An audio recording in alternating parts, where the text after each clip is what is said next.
Okay, so we've basically discussed elasticity. Let's now look at some factors affecting elasticity. We're on page 71 of your notes, okay? First of all, the availability of substitutes. How do you think this will affect elasticity? Let's think about this. If, for argument's sake, let's say, maybe I can use these brands. I don't know. Let's say there's Coke and there's Pepsi. If basically they both at 2 rand, and this gets into another thing, why advertising is quite important sometimes to develop brand loyalty.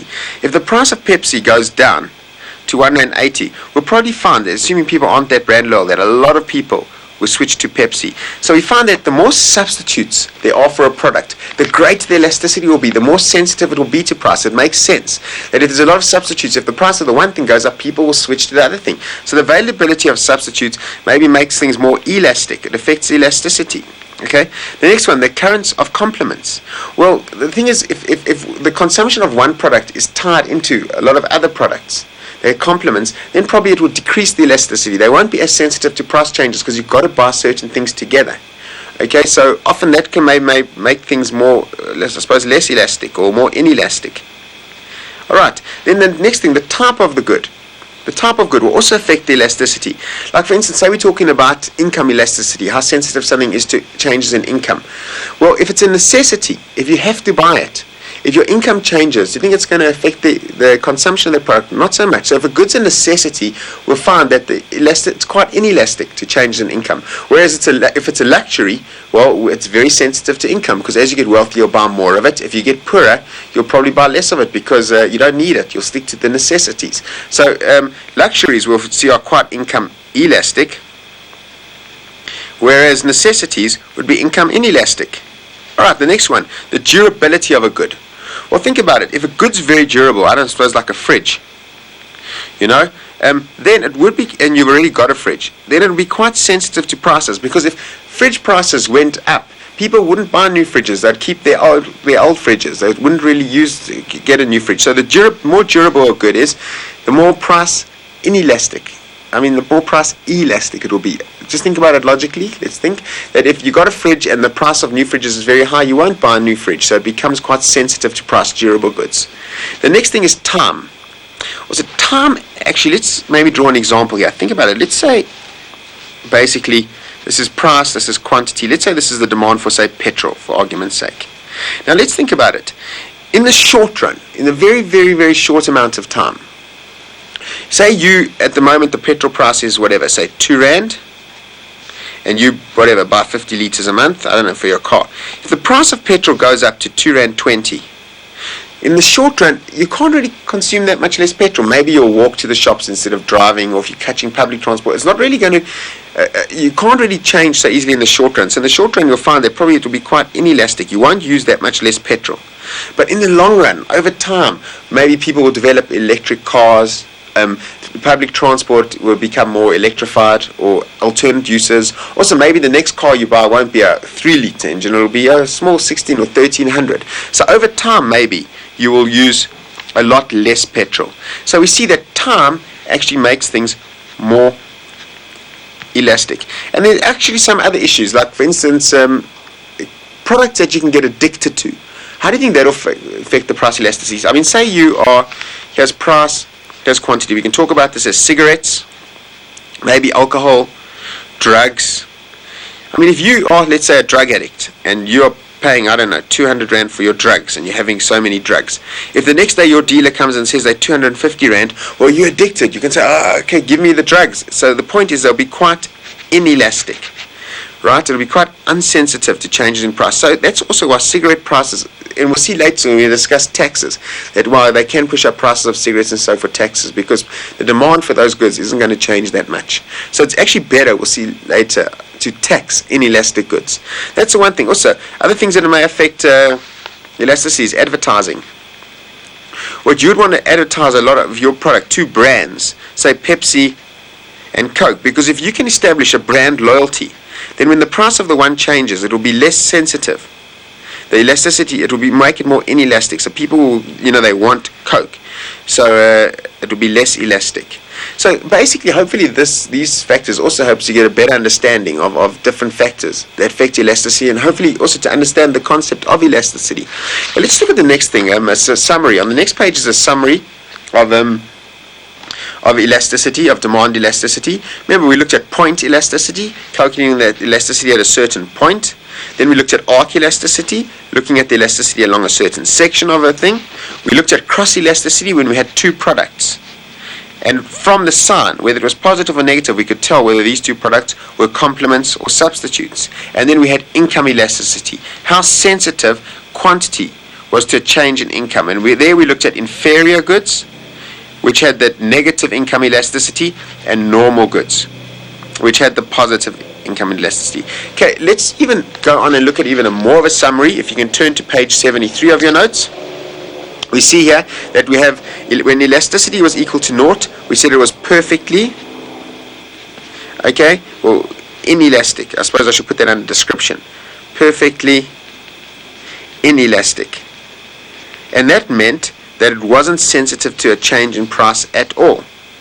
If elasticity was greater than 0, so this is just to say, it's another way of saying it's positive, okay, and less than 1, we'd just say it was inelastic. Here it was not so sensitive to price. If elasticity was 1, we said it was unitary elasticity.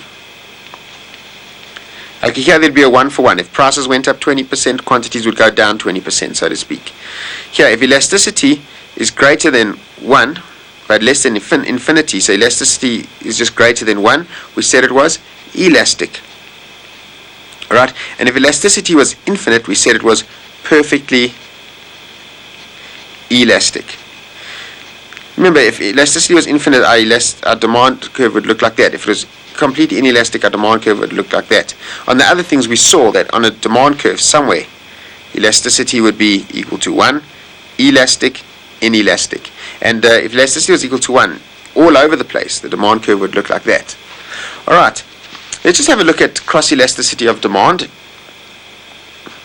Alright, when we're looking at cross-elasticity, we're talking about substitutes and complements. If elasticity is naught, then there's no relationship between the two. I suppose we'll just leave that one. If elasticity is greater than naught, so it's saying it's positive, in other words, were they substitutes or complements?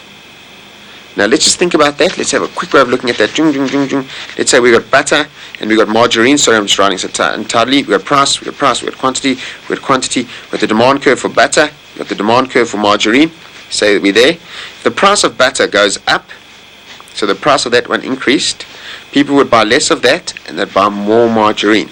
So the quantity of margarine would increase. So basically, if elasticity is positive, we know that they're substitutes. If elasticity is a high positive value, we just know that they're good substitutes. If elasticity is negative, when we're talking about cross-elasticity, we then know that they're complements. If it has a high negative value, they're good complements. They go together quite strongly, okay? And then we looked at the other thing, income elasticity. Well, elasticity is 0. They're not really related, okay, at all. If elasticity was positive, meaning that when your income goes up, the quantity goes up, then we said that they were normal goods.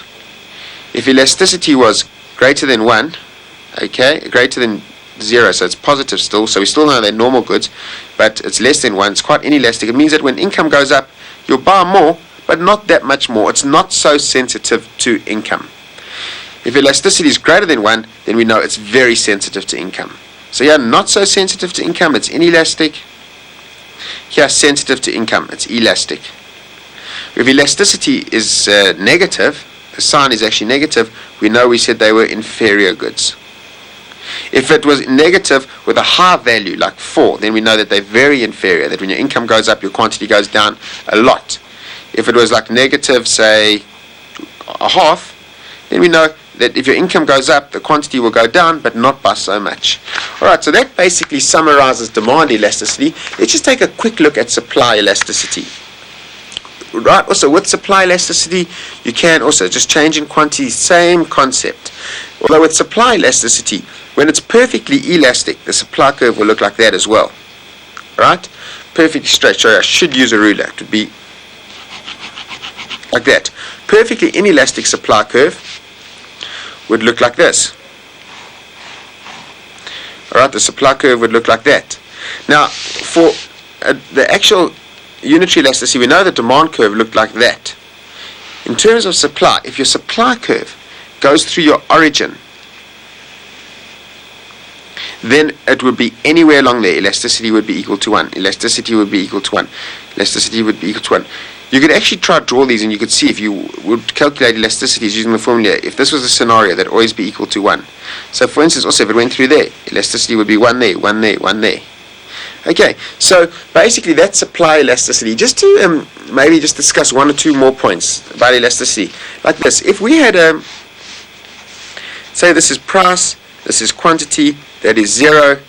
Say we had a demand curve that looked like that, and a demand curve that looked like that. Well, it is the same set of axes that they're on. So generally speaking, this one's more elastic than that one. But we know that elasticity changes along the curves.